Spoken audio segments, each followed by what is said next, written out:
और mid cap की तरफ जाएंगे जो कि ऑलरेडी काफ़ी करेक्टेड हैं, इसमें कोई शक नहीं है। तो ये रिस्क आप लेंगे या अभी का कंपोजिशन आपको ठीक लगता है कि नहीं, इससे ज़्यादा उधर रिस्क नहीं लिया? Neeraj, more than market cap, I think as I said ये बॉटम अप मार्केट है for some time, because global volatility और इंडियन वॉलिटिलिटी आई थिंक हम एक्सपेक्ट कर रहे हैं कि कंटिन्यू रहेगी। Hmm. So it is more dependent कि आपको अपॉर्चुनिटीज कहाँ मिलती है, लार्ज कैप में, मिड कैप में, किसी पर्टिकुलर सेक्टर में। हम्म।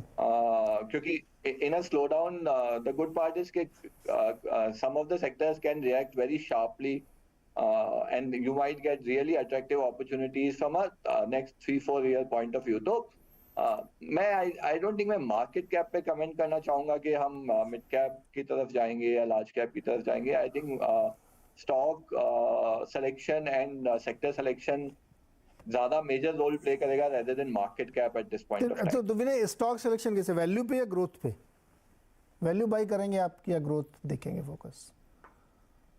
ये तो बड़ा ही मुश्किल सवाल है नीरज, क्योंकि everything has to be value, right? अगर आप बाय कर रहे हैं तो वेदर इट्स वो वैल्यू इसलिए है क्योंकि उसका ग्रोथ हाई होने वाला है, या वो वैल्यू इसलिए है क्योंकि वो बहुत चीप कुछ हो लोग गया कहते है। हैं दोनों ही सेम है।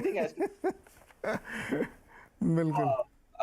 मैं इसे कहना नहीं चाहूंगा कि मैं वैल्यू की तरफ जाऊंगा या ग्रोथ की तरफ। आई थिंक फोकस वही रहेगा जहां पे आपको decent rate of return नजर आता है from a medium term perspective, from 3-4 year point, which is the general time frame that we look at industries and stocks. तो वहां पे जहां पे potential return opportunity अच्छी नजर आती है, वहां हम लोग फोकस करेंगे rather than focusing on कि large cap है या mid cap है या फिर value है या growth है। हम लोग उतना उस पे फोकस नहीं करते, given the flexibility that we have in this fund. Okay. That is not the prime criteria for us. हाँ नहीं, कुछ लोग कहते हैं कि यार वैल्यू और बाई दोनों ग्रोथ एक साथ चलती है, अलग अलग थोड़ी चलेंगी। That's correct. अच्छा विनय, एक लास्ट क्वेश्चन है, छोटा सा जवाब दीजिए। कोई एक सॉलिड रीजन जो आपके एक नए दर्शक, पोटेंशियल इन्वेस्टर आपका देख रहा हो, उसको आप कन्विंस करिए कि आपके इस फंड में वो पैसे क्यों लगाएं।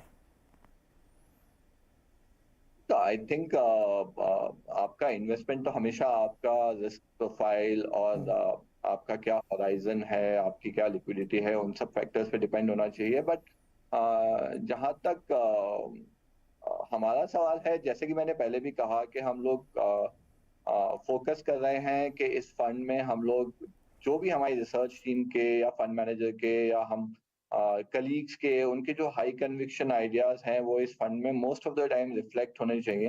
एंड एंड वो हाई कन्विक्शन सामने आना चाहिए इस फंड में। That is one prime objective we have in the fund. और दूसरा, जैसे कि मैंने कहा अभी कि हम लोग इसमें स्टाइल पे फोकस नहीं करते, हमारा फोकस इस पे रहता है कि कहाँ पे पोटेंशियल रिटर्न अपॉर्चुनिटीज अच्छी लग रही हैं, कौन सी सेक्टर्स, कौन सी इंडस्ट्रीज में हमें लगता है कि निवेशकों का अच्छा रिटर्न बन सकता है, वहां हम फोकस करते हैं। So the combination of high conviction research and no style bias, यही डिफरेंशिएशन है इसका compare to some of the other fund.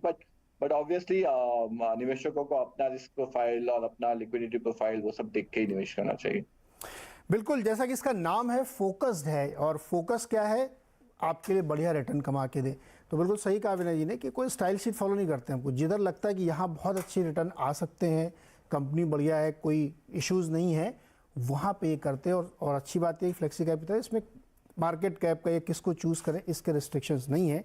तो इसलिए फंड मैनेजर को ज़्यादा मेहनत करनी पड़ती है। विनय जी बहुत मेहनत करते होंगे क्योंकि जल्दी जल्दी आपको कमाई करके देने हैं और दायरा नहीं है कोई।